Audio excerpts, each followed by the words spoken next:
Assalamu alaikum and welcome to Today in African History with Baba Shaka. I'm Baba Shaka and today is January 8th, 2021. So we are on our 8th day of this 365-day journey. Okay, today we want to focus on the African National Congress, or the ANC, which is the current governing party in the Republic of South Africa. And the ANC was founded on January 8th, 1912 in Bloemfontein, and is the oldest oldest liberation movement in Africa. As a resistance movement, the ANC was predated by a number of black resistance movements, among them Umkosi Wazimtaba, formed in South Africa between 1890 and 1920. The organization was initially founded as the South African Native National Congress, or SANNC, in Bloemfontein on the 8th of January 1912. Its founders were Saul Masane, Josiah Gumede, John Dube, Plixi Kaisaka Seme, and Saul Plakje. I don't know if I'm pronouncing that correctly, along with chiefs, people's representatives, church organizations, and other prominent individuals. It aimed to bring all Africans together as one people to defend their rights and freedoms. The organization was renamed the ANC in 1923. The organization, from its inception, represented both traditional and modern elements, from tribal chiefs to church and community bodies and educated black professionals, though women were only admitted as affiliate members from 1931 and as full members from 1943. The formation of the ANC Youth League in 1944 by Anton Lembede heralded a new generation committed to building nonviolent mass action against the legal underpinnings of the white minority's supremacy.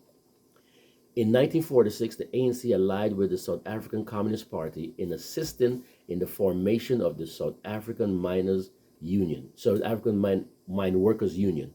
After the miners' strike became a general strike, the ANC's President General Alfred Bitini Zuma, along with delegates of the South African Indian Congress, of which Mahatma Gandhi was a member, attended the 1946 session of the United Nations General Assembly, where the treatment of Indians in South Africa was raised by the government of India. Together, they raised the issue of the police brutality against the miners' strike and the wider struggle for equality in South Africa. The ANC also worked with the Natal Indian Congress and the Transvaal Indian Congress.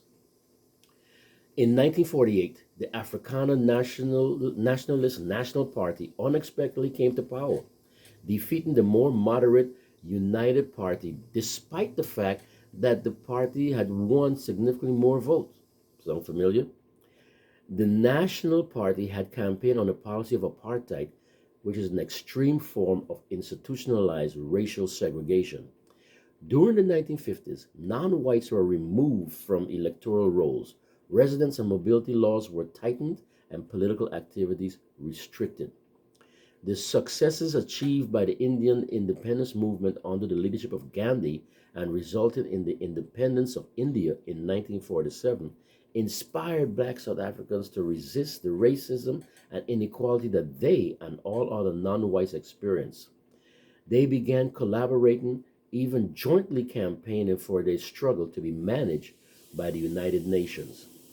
The ANC also found its role model in the initial movement by the Indian political parties. They realized that they would need a fervent leader like Gandhi was for the Indians, who was, in the words of Nelson Mandela, willing to violate the law and, if necessary, go to prison for their beliefs, as Gandhi had. In 1949, the ANC saw a jump in their membership, which previously lingered around 5,000, and began to establish a firm presence in South African National Society. In June 1952, the ANC joined with other anti-apartheid organizations in a defiance campaign against the restriction of political labor and residential rights, during which protesters deliberately violated oppressive laws following the example of Mahatma Gandhi's passive resistance in KwaZulu-Natal and in India. The campaign was called off in April 1953 after new laws prohibiting protest meetings were passed. In June 1955, the Congress of the People, organized by the ANC and Indian colored and white organizations at Kliptown near Johannesburg, adopted the Freedom Charter, which became the fundamental document of the anti apartheid struggle with its demand for equal rights for all, regardless of race. As opposition to the regime's policies continued, 156 leading members of the ANC and allied organizations were arrested in 1956. The resultant treason trial ended with their acquittal 5 years later. The ANC's first call for an academic boycott of South Africa in protest of its apartheid policies in 1958 in Ghana. The call was later repeated the following year in London. In 1959, a number of members broke away from the ANC because they objected to the ANC's orientation, or reorientation, I should say, from African nationalist policies to non-racialism, and they formed the rival Pan-Africanist Congress, or PAC, led by Robert Sobukwe. The ANC planned a campaign against past laws which required black South Africans to carry an identity card at all times to justify their presence in white areas, to begin on the 31st of August 1960. The PAC preempted the ANC by holding unarmed protests 10 days earlier, during which 69 protesters were killed and 180 injured by police fire in what became known as the Sharpeville Massacre. In the aftermath of the tragedy, both organizations were banned from political activities. International opposition to the regime increased throughout the 1950s and 1960s, fueled by the growing number of newly independent nations, the anti-apartheid movement in Britain, and the civil rights movement in the United States. In 1960, the president of the ANC, Albert Luthuli, was awarded the Nobel Peace Prize. This feat that would be repeated in 1993 by Nelson Mandela and F.W. de Klerk jointly for their actions in helping to negotiate peaceful transition to democracy after Mandela's release from prison. Following the Sharpeville Massacre in 1960, the ANC leadership concluded that the methods of nonviolence, such as those utilized by Gandhi against the British Empire during their colonization of India, were not suitable against the apartheid system. A military wing was formed in 1961 called the Mkhonto wa Sizwe, or MK, meaning Spear of the Nation, with Mandela as its first leader. MK operations during the 1960s primarily involved targeting and sabotaging government facilities. Mandela was arrested in 1962, convicted of sabotage in 1964, and sentenced to life imprisonment on Robben Island, along with Sisulu and other ANC leaders following the Rivonia trial. During the 1970s and 1980s, the ANC leadership in exile under Oliver Tambo made the decision to target apartheid government leadership, command and control, secret police, and military-industrial complex assets and personnel in decapitation strikes, targeted killings, and guerrilla actions such as bombings of facilities frequented by military and government personnel. A number of civilians were also killed in these attacks. Examples of these include the Amanzimtoti bombing, the Sterling bomb in Pretoria, the Wimpy bomb in Pretoria, the Juicy Lucy bomb in Pretoria, the Magu Bars bombing in Durban. ANC acts of sabotage aimed at government institutions include the bombing of the Johannesburg Magistrate Court, the attack on the Coburg Nuclear Power Station, the rocket attack on let me say this correctly, Voortrekkerhoek. I don't know if I'm pronouncing it correctly.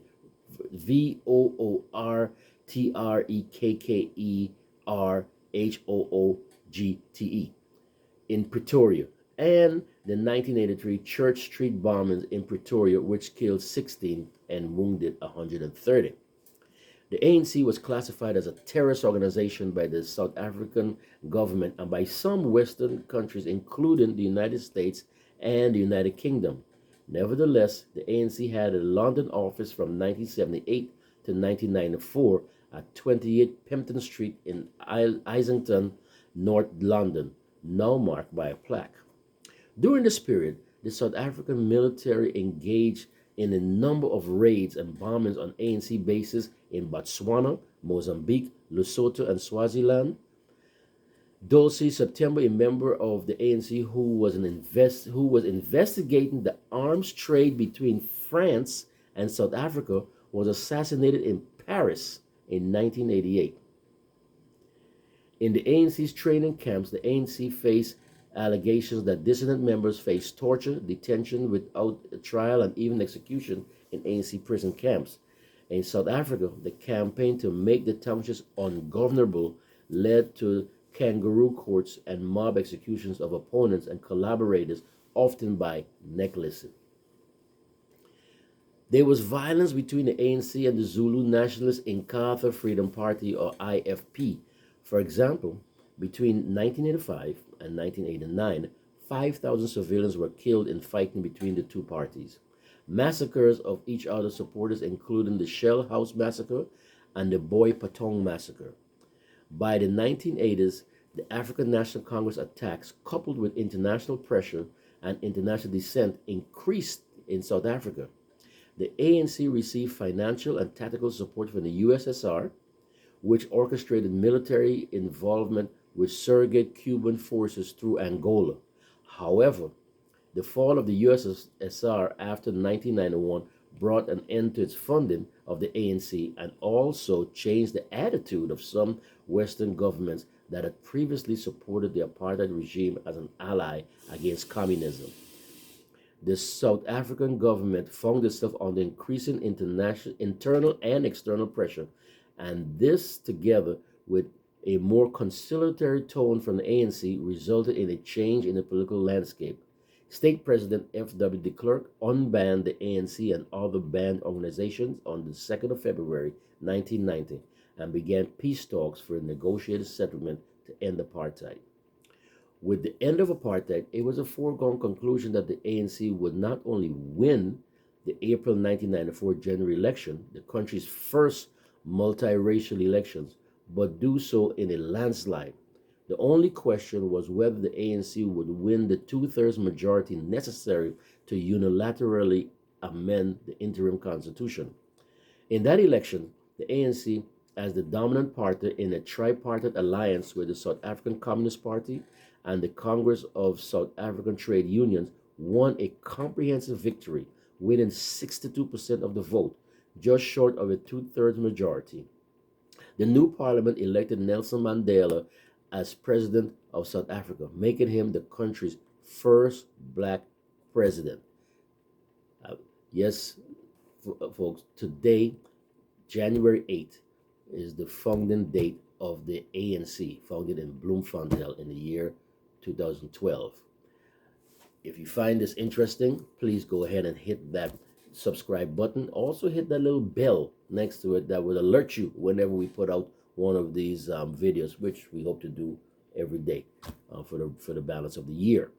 Also, please like and share and give us some comments. Let us know what you like, what you don't like, what you hope to see in the future, and any suggestions that you may have. Until tomorrow, hope you have a great day. This is Baba Shaka with Today in African History. Masalam.